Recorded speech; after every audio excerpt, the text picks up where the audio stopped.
俗话说，家家有本难念的经。佛法与生活中的柴米油盐又有什么关系呢？在台湾，一个女弟子给我写信感恩，她在为父母亲念佛，念什么佛呢？盼着他们不吵架了。怎么吵架呢？老先生92岁，走路行动不方便，生活不能自理。他妈妈88岁，照顾老人家很难，因为自己都很难自理，就没办法，雇佣一个外国的佣人来伺候老爷子。说没人伺候的时候，老太太直喊：“你看谁伺候你啊？老不死，找我伺候你，我都伺候不动了，你知道你走不动路都是年轻骂我骂的反正给老人家也很多诅咒。最后反正也是就请了个佣人帮他伺候。其实这个娶了个不是找了个女佣人，这女佣人长得成色实在太难看，但是从雇了女佣人之后。这老太太出问题了，睡不着觉，每天盯着老先生和那佣人都在哪里，都在干什么。最后本来老先生需要这个佣人伺候的这个时候，去了上厕所呀，我要出来从睡房到厨房去吃饭这个过程都不敢叫了，一叫老太太就眼红了。这个老不死，你贪财好色，你就老爷子说话都快说不出来了，还不叫老太太气得愣说话清楚了，就得给他继续吵架呀，实在气得够呛因为跑又跑不了，自杀也自杀不了，这行为怎么办呢？这家伙真深受折磨呀，人生苦他苦的原因就是有个老太太。老太太心里想，罪大恶首是那个女佣人这女佣人听不懂说你们这干啥的？女佣人心里想的话，我要爱上这老头子，还不如爱我爷爷。对，哎呀，真是。他这个女儿没办法，天天劝架都不行。他们两人打得不行了之后，打电话给女儿，女儿还得接着电话听他们吵架。所以他就来修行，这个很神奇，为父母亲念佛，这个特别好。念了7天佛之后，这个老两口消停了1个月没吵架，反正有效期只有1个月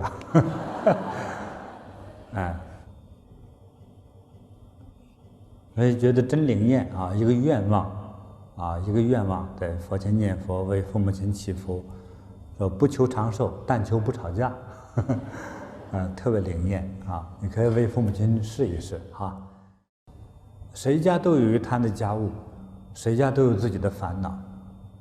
你的烦恼越思考就越烦，你不去思考它就没那个烦恼。你现在在座的诸位，今天如果你在你家里头，你还不知道正在和谁吵架呢。你还不知道在和谁在烦心，对不对？你现在在这个禅堂里头，你烦吗？一般不烦，因为没什么吵架的对手。这些人与你家庭没关系，是不是对，还有的人是一家人来的互相看着就不顺眼，而且基座坐的还坐一块儿去，这最麻烦。一家人最好别挨着坐，好吧？影响，真因为你们的磁场一样，对方出什么招，对方都很清楚，所以别坐一块儿，隔开10来个人坐，好吧？对身体有好处。所以2个人的场很相像的时候，就会容易得病。所以就是老夫老妻总睡一个床就得病了，最后长相也快一样了，个性也一样，走路姿势也一样，吵架骂街口音都一样。对方骂什么，对方很清楚。都陷入同样的病态，甚至得的病都一样，被那种负面的场给同化了。所以结婚到一定的时间的时候，就通常是时常的分床住，再到分屋住，结婚30年以上的，有很多人倡导分家住。当然有那么多家还可以没那么多家也凑合吧。一个人睡床，一个人睡地板，就特别健康，好吧？你想一个人，在屋子里这个呼吸又不开着窗户，那2个人在一个屋呼吸，可不对方的病菌都能跑到你肚子里去。思维，我们的大脑，我这样思维，你也这样思维，其实2个人都互相会影响。所以思维模式也一样，脾气也一样，得病也一样。所以那个疾病就来了，就不健康了，因为没有不同的那种营养成分和生命场来感应你。所以像这样的老夫老妻之家，给你一个建议，你的屋里头可以放个第三者，好吧？你会问怎么放呢？比如说放一棵树，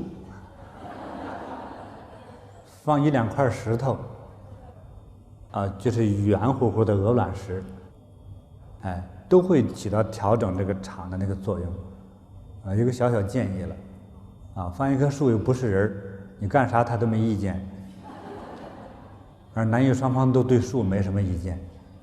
你屋里头多睡任何一个人，你都膈应，都会引起是非，对不对？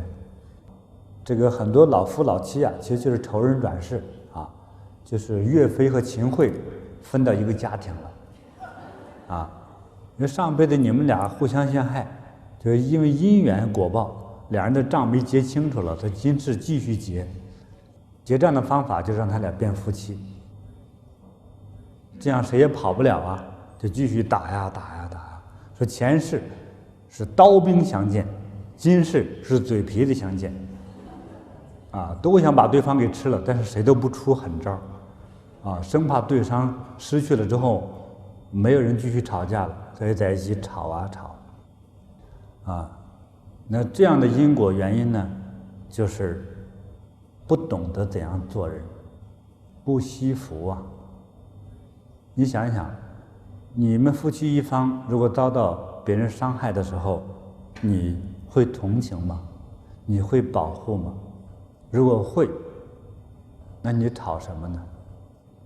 所以我们尤其是不学佛、不开智慧的人，最想伤害的是离你最近的那个亲人，离你最近的很少是仇人。吵架听着的是习惯，听多了说他父母亲又吵起来了，说这2口又吵起来了，我们只能说是仇人转世，其实不是，是情人转世，是有恩的人转世，转到了一块儿。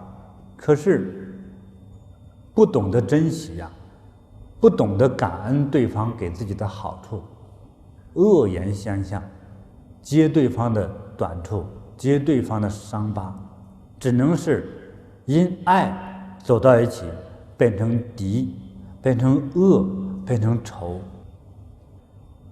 我们懂得吗？那是多么大的伤害夫妻之间，不要说生活30年，生活3年，请问有没有恩？如果有恩的话，为什么总在吵，总在闹呢？不珍惜难道你真的诅咒对方早点死去吗？如果是那样的话，你就不如离婚所以不懂得惜福，只知道伤害，只要满足了我自己的此刻的快感就好你们吵架的时候有没有伤到父母？有没有伤到子女？如果有，你的心当中还有一点慈悲吗？还有一个为人父母的慈悲吗？如果为了让孩子有一个健康的生长的环境，父母亲好意思去吵架吗？吵给孩子听，那你的孩子学到的是什么？第一个学到的就是无奈，第2个就是逃避，第3个吓成精神病，第4个将来不敢结婚。我只是举生活一个小例子所以大家在这儿来学佛，不管今天你的年龄是多么年长，不管你的文化程度是什么毕业，但是你在慈悲心灵的佛前，还是那么空白。所以我们学佛的第一步，就是学会感恩。我曾经给年轻人上课的时候，我就说过，你们都想谈对象，谈了对象就想结婚。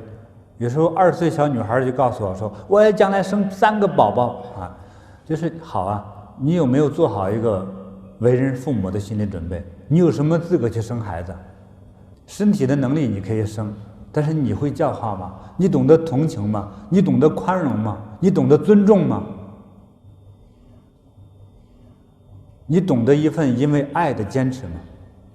如果没有，你就不能结婚，你也更不能生孩子，因为你自己心灵上一直还是个孩子，也许今天你已经65了。不懂得爱你跟前的爱人，你懂得爱护别人吗？你们的行为全家都在伤害着，你懂得去帮助别人吗？所以给青年的孩子们来说，你找对象尽量别看对方的长相，要看对方的个性，看对方的人品，这是最重要的。人品其实就是修养。一个学佛的人，他首先懂得慈悲和宽容，这样的人适合结婚。不管多高的学历，有很多高学历学到了自己像个傻子一样，像一块石头一样，用科学的方法去攻击所有的家人，那这样的人活着都没有意思，还不如一个电视播放机那么好玩，还能带给我们点快乐。所以要让我们的人生增加很多情感和美好，得到别人的爱，和有真正爱的人，就一定有一颗慈悲的心，才可能得到这些爱，才可能让别人想起你来之后，如果有一天你过世，真的眼泪汪汪的，好恋恋不舍，甚至是你活得好好的，别人的远距离提起你来，都能很感动，那才叫人想起你很多的好，很多的好。叫人想起来，一想起你来就是，我那老伴儿总是骂我，伤我，我对他那么多好，他想不起来。但是如果我们作为第三者去给他的夫妻双方谈一谈的时候，夫妻双方也能想起对方很多好了，但是一见面就不行。那这是什么原因呢？就是不会做人。所以我们要学会感恩，给对方多一点宽容，多一份爱，少一点挖苦，少一点揭短，多想对方给我们的恩情。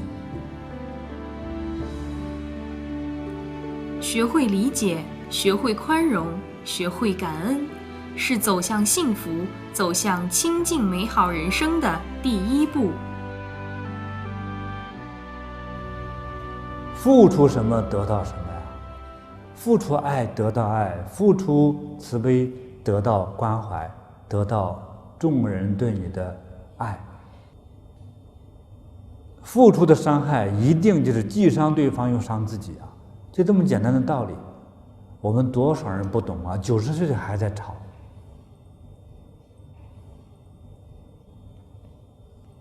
其实不就是不够宽容吗？如果把吵架作为习惯了的话，如果你的孩子因此把杀人做成习惯呢？你纵着自己的错误，以为是习惯，以此为乐，那只是叫恬不知耻。隔代之间的这种伤害继续延续着，就会等于在不断的把你的孩子塑造成这种扭曲的心灵啊。所以我们学佛，从慈悲心做起，从感恩心开始做起。大家能想得起来，你这一生之中，如果你结了婚的，现在我希望场上的同学们想一想，你的夫妻双方，你想想对方对你有没有恩情？如果没有结婚的，有没有老师和好朋友对你是有恩情的？你也能想起1、2件来。夫妻结了婚的有夫妻关系的，哪怕你的夫妻关系已经离了婚了，能想起对方的恩情吗？能想起来的请举手。好，那你能想起对方的恩情，但是到了一起总能挑刺儿吵架的举手，要实实在在的面对我，请举吧，别不好意思，你怎么好意思吵了？好，有没有结婚的，但是有老师、同学、好朋友对你有恩情的，请举手。愿他们健康、快乐、吉祥如意、寿比南山。我们在和最亲近的人在一起同事、夫妻、朋友这个师生等等这些最亲密的社会关系在一起的时候，如果我们把过去曾经的不愉快和伤感的事情装在自己脑子里，印在自己脑子里，不高兴的时候就提出来，不高兴的就提出来，无数次的把不愉快的这一件往事提出来，在最气愤的情况下说出来的时候，就等于把这一次曾经的伤害提出来，再一次的伤害，提一次伤害一次，提一次伤害一次。如果这个事情的伤害已经是很沉重，比如说这个事情的伤害也许当时就离婚了，好，2年之后每一年我提10次，就是要意味着10次离婚。如果提50次，就要意味着50次离婚，这么大的痛苦和伤害。那么你想，你和你的那个对方能幸福吗？就是把痛苦无数次的变大，变大，变大，变大，变大。不离婚已经够意思了。不知道对方在坚守着什么，坚持着什么。我想，对方能够坚持下来不离婚，一定是因为他不想失去你，宁可痛苦的被你天天在千刀万剐着，但是我还要坚守我的阵地，多痛苦啊！所以做人不懂得感恩，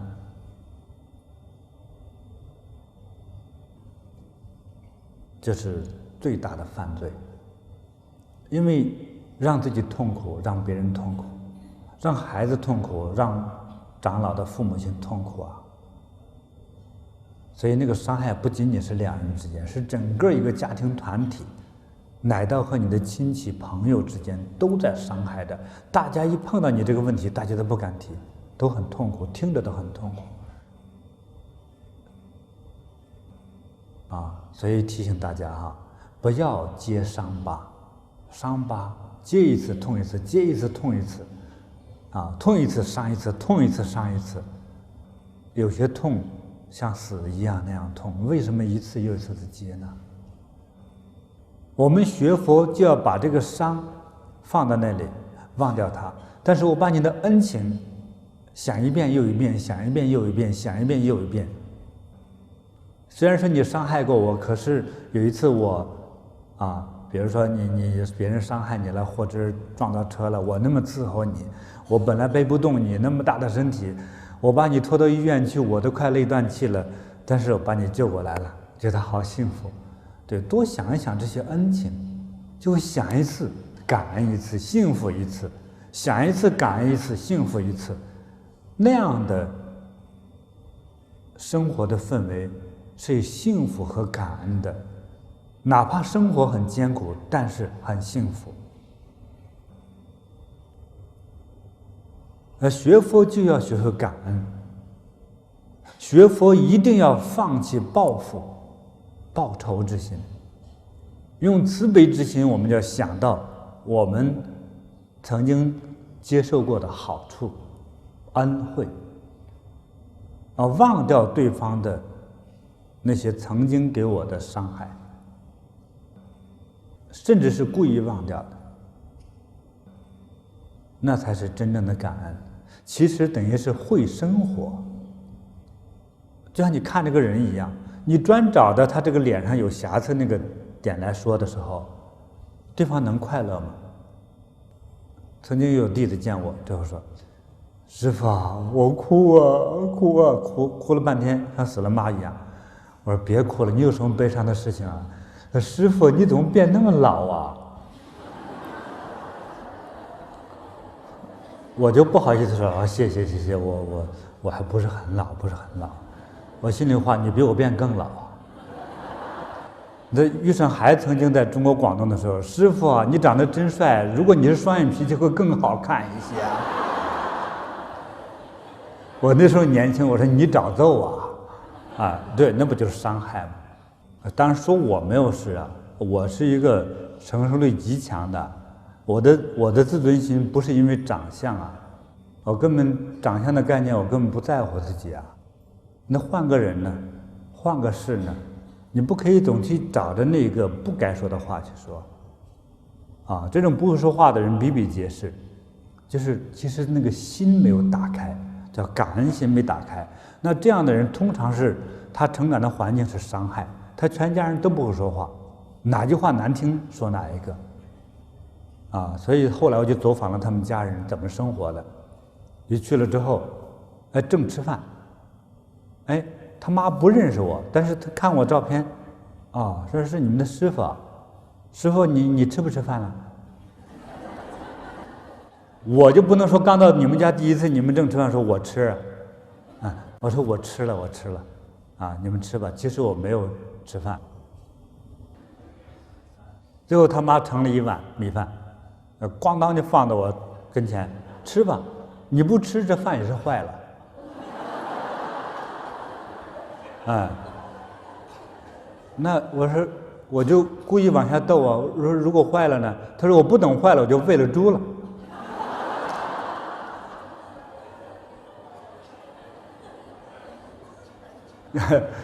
我听着真是我觉得很好玩，我说我吃，省得猪吃了哈。其实老人家后来我就是特别善良，他怎么形成这种感觉呢？他这位母亲，这位老母亲的父母亲就是这样说话，两口子是一边生活一边吵架，一边生活一边吵架，啊，所以那个过去的时候是拉那个风箱的时候，他爸在那拉着风箱，他妈在那搅米饭，两人这么配合着干活，一边干活一边吵，一边干活一边吵，所以这孩子最后不会说话呀，就弄得他的第三代，他女儿也不会说话。哎，就是说师傅你长得挺帅的，如果你是双眼皮会更好，啊，后来我就逗他女儿，我说我和刘德华你喜欢哪一个？他论长相嘛，我喜欢刘德华；论心眼我喜欢你。我到底你喜欢哪一个？给我说出来。真的不会说话。最后他说师傅你不要逼我，你要再逼我我就喜欢刘德华去。我说是逗你，我说你继续脚踩两只船吧，对，不要总去捡着那个伤害的。还有说，虽然对方做错了一件事情，对你形成一个阴影，但是不可以总想，总想就是这事情如果曾经的伤害是很伤害、很痛的话，你为什么总想呢？这叫小心眼，也叫小人之心。啊，一个大度的君子之心，先想对方的好处，伤害。哎呀，我都知道和不知道，也许造成很多伤害，但是对方对我真的有哪几件事不错，太好了，感恩他。哎，给对方多服务一点，少说难听的话，少说曾经的伤害的事情。人尤其是夫妻在一起哈，等结了婚就不见外了，啊，什么丑事、什么难听的话都做过，也都伤害过，但是也有彼此之间的刻骨铭心的恩情，所以多想对方给你的恩惠、好处，忘掉那些坏处，这才是学佛人该有的心。不懂得珍惜，不懂得感恩，就会互相伤害。学会感恩，用慈悲宽容之心，想到对方的恩惠好处，忘掉对方的坏处，我们才能得到幸福安详。这才是学佛的开始。用慈悲之心思考和观察所有的人，你会觉得大家都好啊，每个人都好啊。每个人不可能今天在座的人说我天生下来我就是强盗，很少的。就有很多强盗之中还分好几个级别，很多是好强盗啊，还有很多有功德的小偷啊，是不是啊？就坏人之中还有很多怀有仁慈之心的人啊。在佛经故事之中有这么一个故事啊，有一天佛陀静坐在清净的莲花上，在莲花上有一颗蜘蛛爬在佛陀的手指上，一会儿那个蜘蛛就沉下去了，自己有一颗蜘蛛的丝一下就往下沉。其实荷花池的最下方就是无间地狱，我们所说的18层地狱。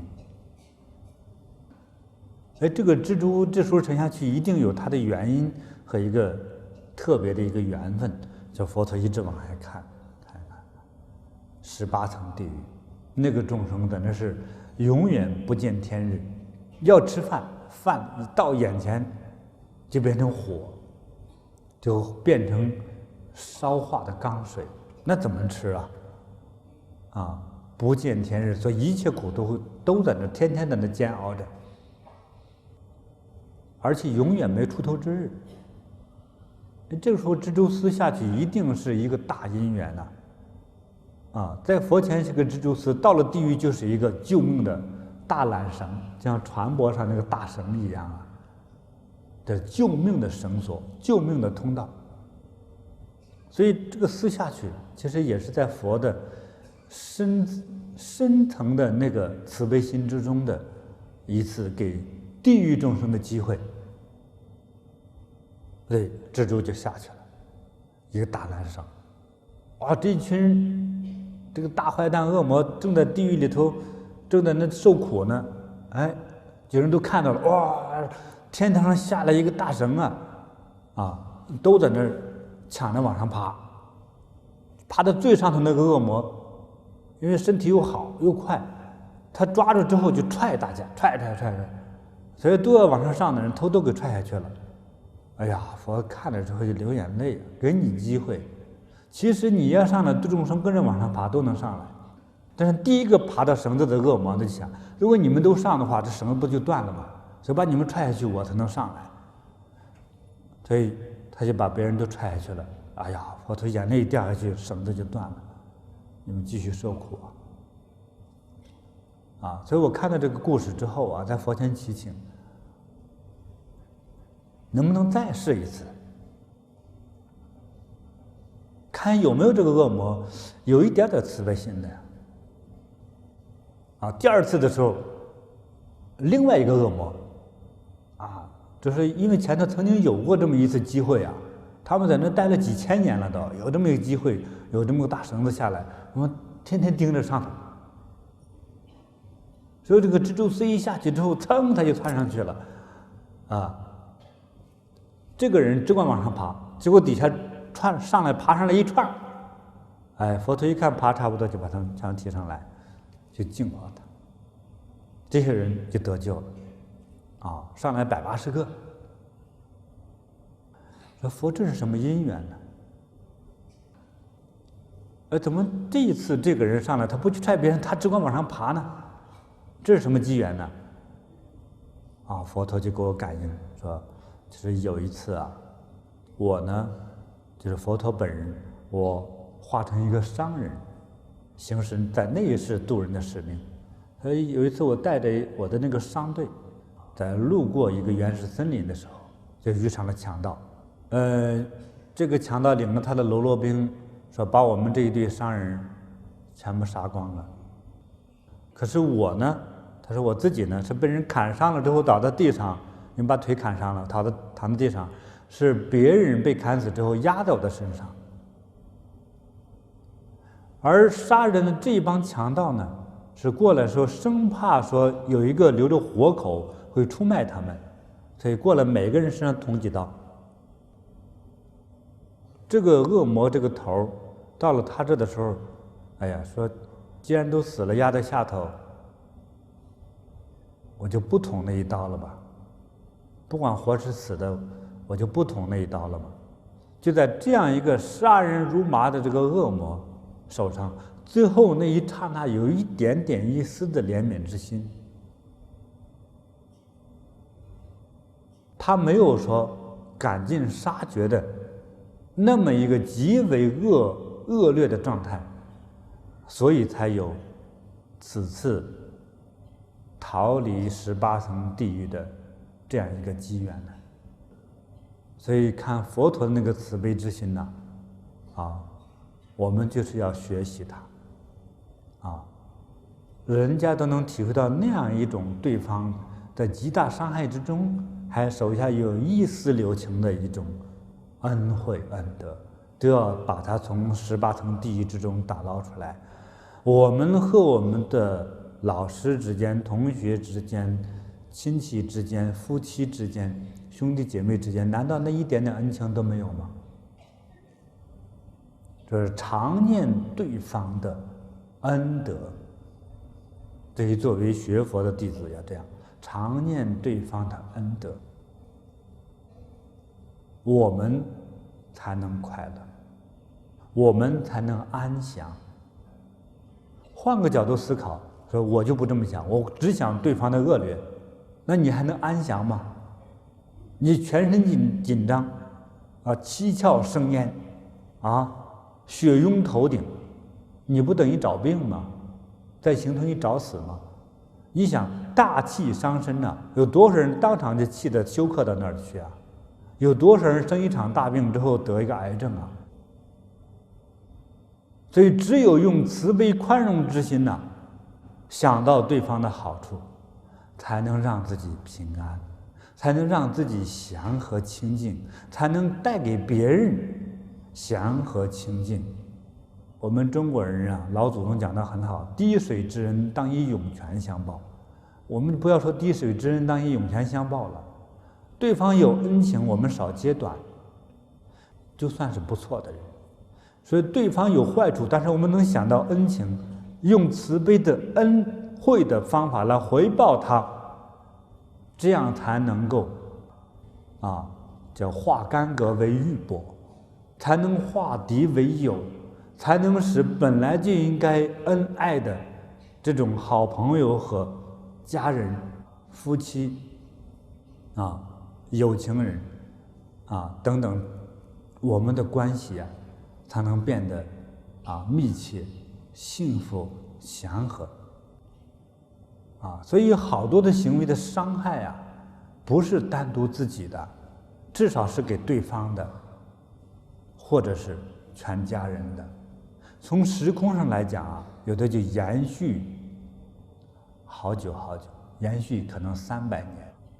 所以我们希望说，带给子女的最宝贵的财富不是金钱，是一份慈悲宽容的心，是一个勇敢面对生活烦恼的心，这才是最大的给子女的财富。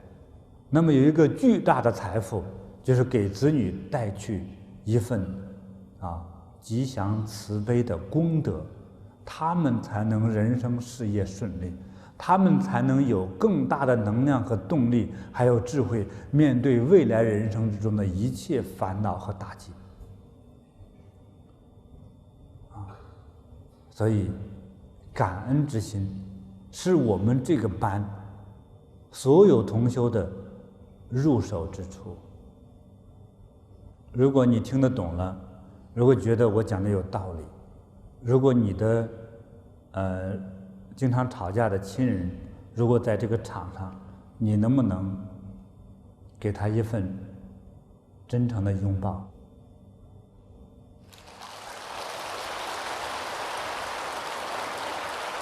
感谢他包容自己，感谢他原谅自己，感谢他给我的爱。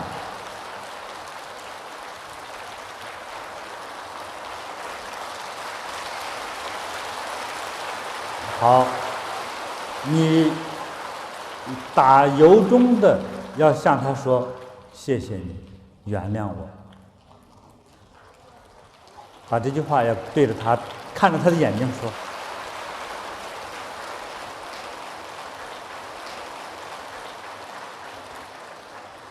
彼此恭敬的夫妻关系，带给我们的父母多少安慰呀！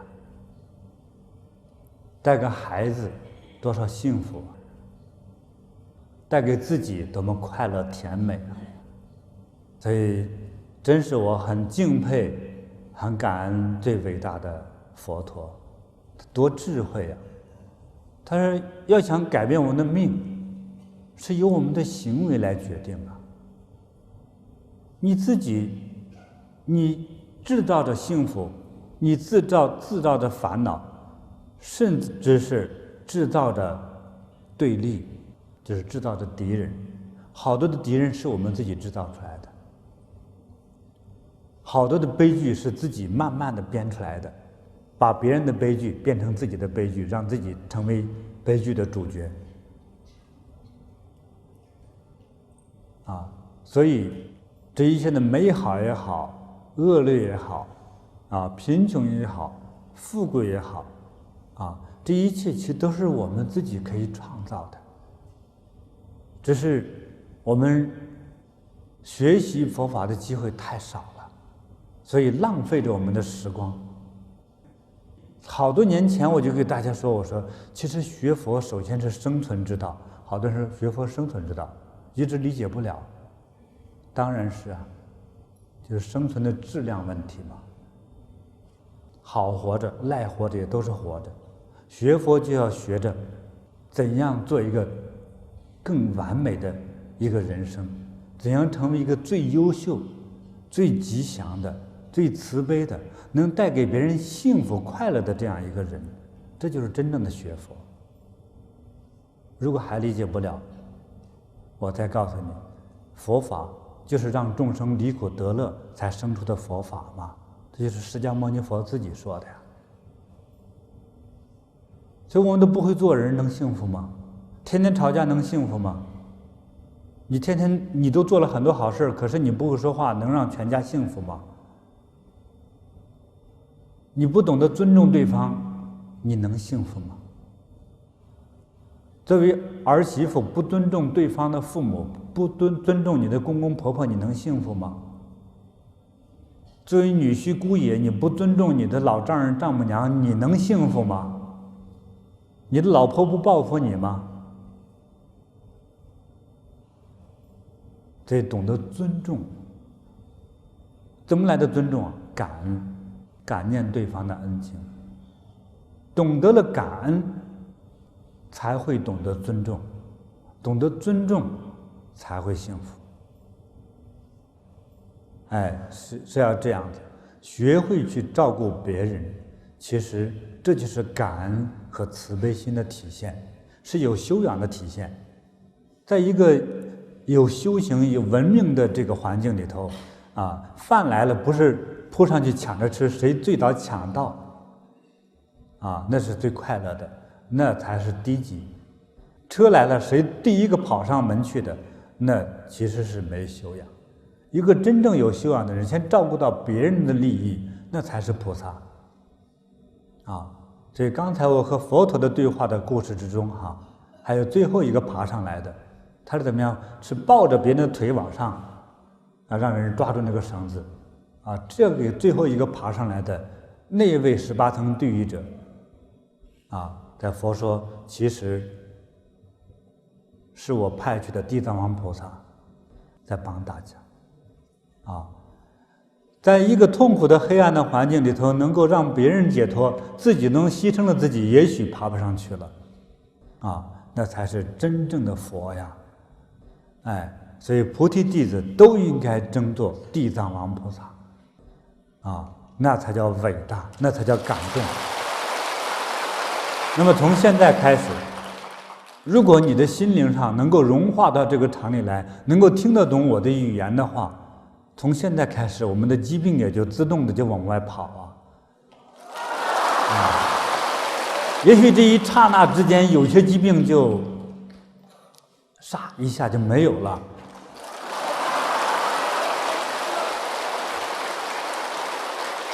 那么还有更多的人会在这刹那间获得高能量之后，这几天就开始辟谷，不用吃饭了。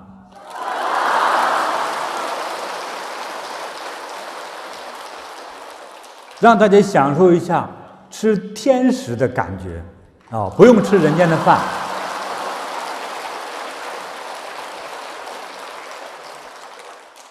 我们从出生以来一直天天都要吃饭，一顿不吃都饿啊。我们体会一下，我们3天、5天、10天、1个月不吃饭的那种轻松美妙的感觉是什么样子啊？轻松，那会产生轻松、快乐啊、清安啊，去掉了污染的那种纯净的感觉啊。我们身上都轻飘飘的，但是还有精力，还有体力，还不挨饿啊。这是提醒哈。此时正在服药期间的，和刚刚化疗不久的啊，医生有严重嘱咐的人不能辟谷。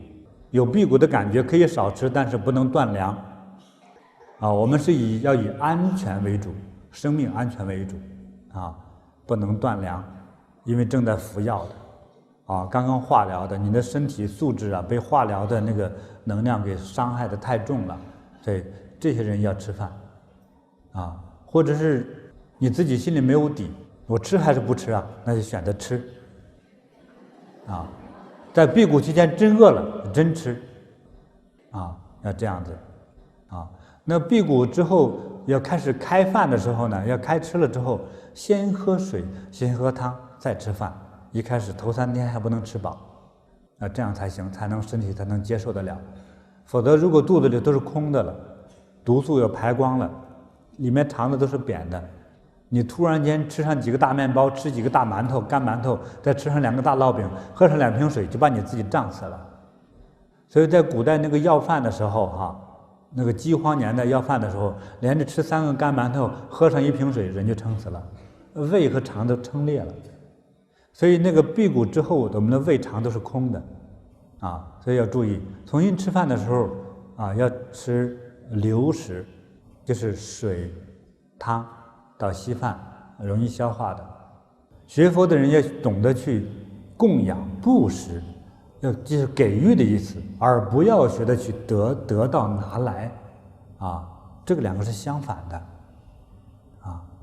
要懂得照顾别人，而不是自己抢先啊。要懂得布施、供养、奉献，少去索取。越是这样的心，我们其实才能得到的更多。而懂得感恩对方，我们才能幸福的更多啊。好，这才是叫学佛的开始啊。所以希望大家保持这样一个吉祥的状态，我们一个最美好的一个修行的一个旅程就要开始了。